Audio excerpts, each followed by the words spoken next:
안녕하세요. 연마 T의 심리학입니다. 작심삼일이라는 말은 모두가 다 아실 겁니다. 흔히 의지력이 약한 사람에게 사용하곤 하는데 한 번이라도 제대로 다이어트를 해보신 분들은 다 아실 겁니다. 단 3일 동안만이라도 매일 운동을 하고 퇴근 후 스트레스를 풀어주는 야식을 끊는다는 것은 정말 대단한 일입니다. 이렇게 다이어트를 해보면 알 수 있듯이 우린 작심삼일의 굴레에 갇혀 매일 같은 실수를 하면서도 어김없이 새해가 되면 저를 포함한 우리 모두는 새로운 열정으로 가득 찹니다. 작년에 이루지 못한 목표는 떠오르는 태양에 던져버리고 새로운 목표를 달성하겠다는 각오와 의지로 불타곤 합니다. 그리고는 우린 속으로 외칩니다.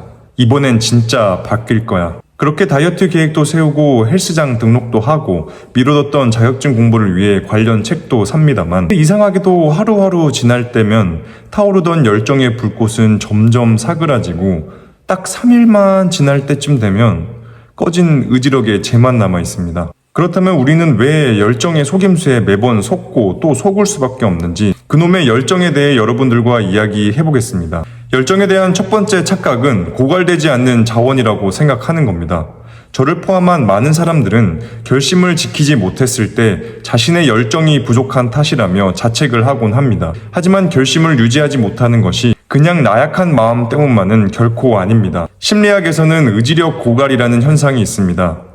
의지도 결국 에너지를 사용하는 일이라 계속해서 참거나 결심을 다지다 보면 에너지가 고갈된다는 겁니다. 다이어트를 할 때 처음에는 치맥을 잘 참다가도 며칠만 지나면 배민에서 야식을 주문하는 것이 어찌 보면 당연한 결과일 수 있겠습니다. 열정에 대한 두 번째 착각은 미래의 나에 대한 기대입니다. 우리는 책을 읽거나 강연을 듣고 나면 무엇이든 해낼 수 있을 것 같은 폭발적인 열의로 가득 찹니다. 그때의 심정은 마치 이 세계를 삼킬 수 있을 것 같은 느낌이 들곤 합니다. 이 열정이면 앞으로 어떤 일이든 할 수 있을 것 같은 생각 말입니다. 하지만 많은 사람들은 바로 실행에 옮기지 않습니다. 내일의 나의 열정이 오늘의 나의 열정보다 더 커져 있을 거라고 착각하기 때문입니다. 하지만 늘 그렇듯 열정의 불꽃은 오늘 가장 강력하다는 사실입니다. 따라서 우리가 작심삼일을 넘어서기 위해서는 열정이 가진 속임수를 알아차리고 우리의 결심이나 의지는 대단히 연약하다는 것을 인정해야만 합니다. 그렇지 않으면 또 열정에 의존하고 실패하면 자신을 원망하게 될 테니까 말입니다.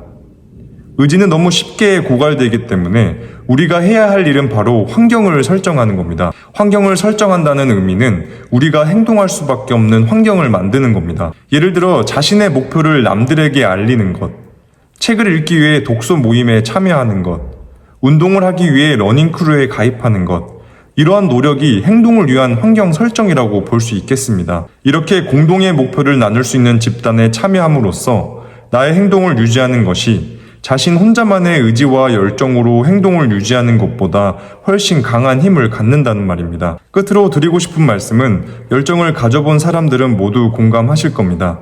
큰 결심을 한 번에 완수하고자 하는 것이 얼마나 무모하고 힘든 일이라는 것을 말입니다. 따라서 처음부터 무리한 목표를 세워 잦은 실패로 인한 학습된 무기력을 갖기보다 나의 생활과 맞는 작은 목표를 달성하기 위한 환경을 설정하여 성공 경험을 하나하나 쌓아가는 것이 더 중요합니다. 처음엔 너무 작아 보였던 도전들이 결국 복리로 작용해 상상도 못할 만큼 삶 속에서 큰 변화를 가져다 줄 겁니다. 오늘도 시청해주셔서 감사합니다. 영상이 조금이나마 도움이 되셨다면 좋아요, 구독 부탁드리겠습니다. 그럼 T의 심리학이었습니다.